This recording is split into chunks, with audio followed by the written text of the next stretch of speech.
Hello everyone, welcome to RS3 classes. UP के जितने भी एग्ज़ाम होते हैं इन टॉपिक से प्रश्न पूछे जाते हैं। पहले प्राचीन इतिहास के कुछ टॉपिक देखेंगे, फिर आधुनिक इतिहास के देखेंगे। तो चलिए स्टार्ट करते हैं। उत्तर प्रदेश के महाजनपद और उनकी राजधानी। तो प्राचीन जैन और बौद्ध ग्रंथों के अनुसार कुल 16 महाजनपद थे, जिनमें से 8 महाजनपद उत्तर प्रदेश में थे। तो कौन कौन से थे महाजनपद? राजधानी वर्तमान में पहला था मल्ल, इसकी राजधानी थी कुशीनारा और पावा। वर्तमान में यह देवरिया, बस्ती, गोरखपुर, सिद्धार्थनगर में आता है। और दूसरा था काशी, इसकी राजधानी वाराणसी थी और वर्तमान में वाराणसी ही है। और कौशल, इसकी राजधानी उत्तर में कौशल, दक्षिण में अयोध्या थी और वर्तमान में यह फैजाबाद, गोंडा, बहराइच में आता है। वत्स, इसकी राजधानी कौशाम्बी थी, वर्तमान में यह इलाहाबाद और मिर्ज़ापुर में आता है। और चेंदी, इसकी राजधानी शक्तिमती थी, यह वर्तमान में बुंदेलखंड क्षेत्र में आता है। पांचाल, इसकी राजधानी अहिछत्र और कांपिल्य थी, वर्तमान में यह रुहेलखंड पश्चिमी यूपी में आता है। सूरसेन, इसकी राजधानी मथुरा थी, वर्तमान में यह ब्रजमंडल में आता है। कुरु, यह इसकी राजधानी इंद्रप्रस्थ थी, यह मेरठ और दक्षिण पूर्वी हरियाणा में आता है। और आधुनिक इतिहास के देखते हैं। भारतीय राष्ट्रीय कांग्रेस, तो अधिवेशन वर्ष, स्थान, अध्यक्ष, महत्वपूर्ण तथ्य।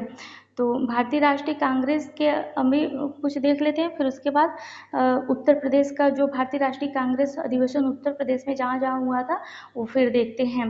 तो अधिवेशन वर्ष, पहला अधिवेशन 1885 में हुआ था, यह बम्बई में, और इसके अध्यक्ष थे WC बनर्जी। महत्वपूर्ण तथ्य यह है कि प्रथम अधिवेशन में 72 प्रतिनिधियों ने भाग लिया था और दूसरा अधिवेशन 1886 में कलकत्ता में हुआ था, इसके अध्यक्ष दादा भाई नौरोजी हैं।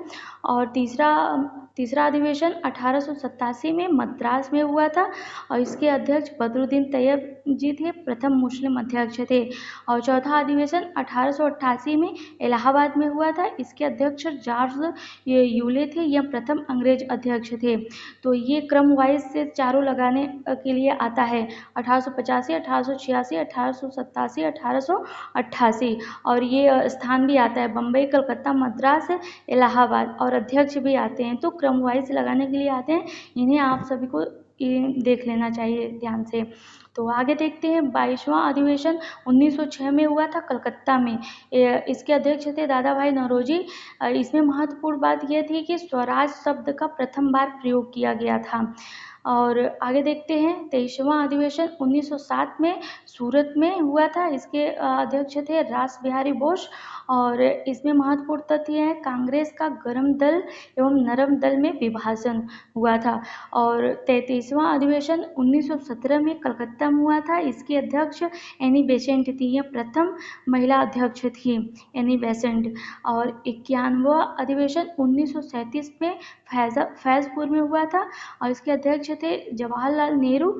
और इसमें महत्वपूर्ण तथ्य है पहला अधिवेशन जो गांव में हुआ था, पहला अधिवेशन जो गांव में हुआ था। और 52वां जो अधिवेशन है वो 1938 में हुआ था हरिपुरा में, और इसके अध्यक्ष थे सुभाष चंद्र बोस। और इसमें महत्वपूर्ण तथ्य यह है कि राष्ट्रीय योजना समिति का गठन हुआ था। और 1939 में यह त्रिपुरा में हुआ था, सुभाष चंद्र बोस जी अध्यक्ष थे। और इसमें तथ्य यह है कि बोस ने इस्तीफा दे दिया और राजेंद्र प्रसाद अध्यक्ष बने त्रिपुरा अधिवेशन में।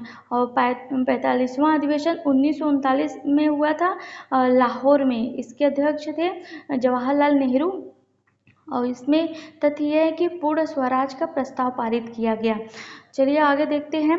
कांग्रेस के उत्तर प्रदेश में अधिवेशन, उत्तर प्रदेश में कौन कौन सा कांग्रेस का अधिवेशन हुआ था भारतीय राष्ट्रीय कांग्रेस का, उन्हें देखते हैं। तो चलिए अधिवेशन वर्ष 1888 ईस्वी में, स्थान इलाहाबाद में हुआ था, अध्यक्ष कौन थे? जॉर्ज यूले थे। और इसमें तथ्य क्या है? पहला अंग्रेज अध्यक्ष INC के।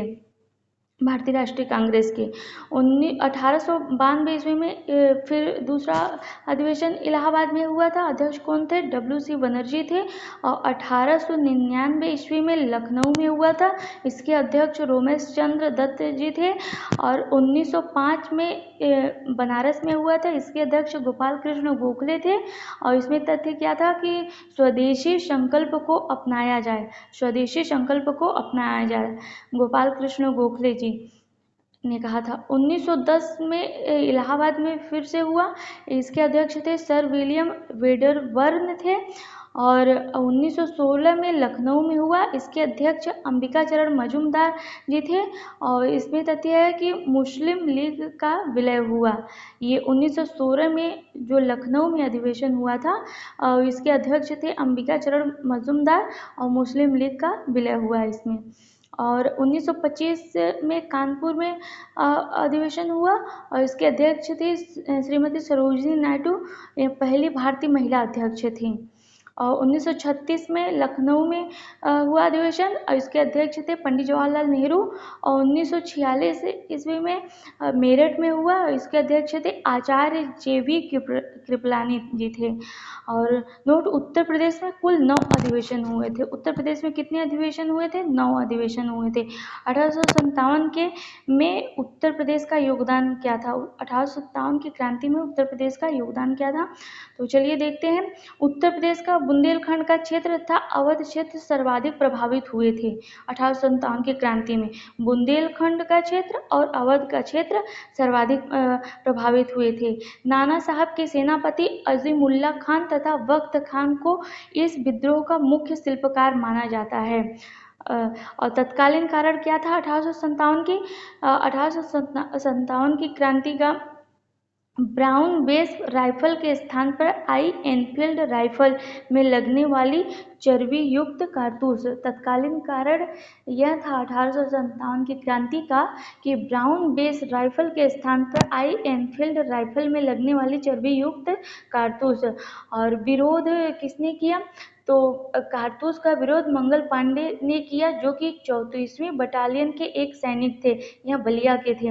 और 8 अप्रैल 1857 को बैरकपुर में मंगल पांडे को फांसी दे दी गई।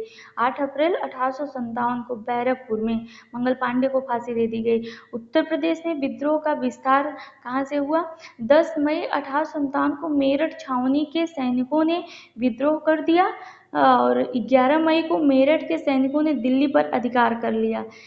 11 मई को मेरठ के सैनिकों ने दिल्ली पर अधिकार कर लिया।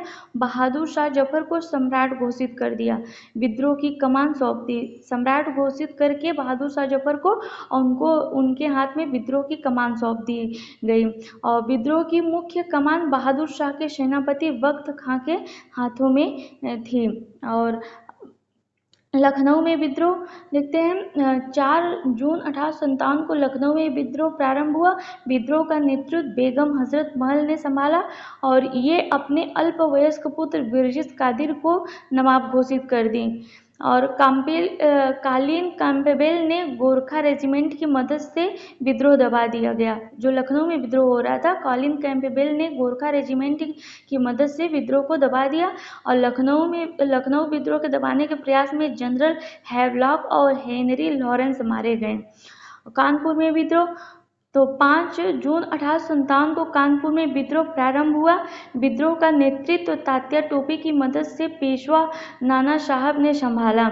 और इसी के दौरान सत्ती चौरा कांड और बीवी घर कांड को एक बड़ी घटना के रूप में देखा जाता है। तो सत्ती चौरा कांड और बीवी घर कांड को एक बड़ी घटना के रूप में देखा जाता है कानपुर विद्रोह के समय। और कॉलिन कैंपबेल ने कानपुर के विद्रोह को दबा दिया। और झांसी में विद्रोह देखते हैं। 4 जून 1857 को विद्रोह प्रारंभ हुआ, जिसका नेतृत्व रानी लक्ष्मीबाई ने किया।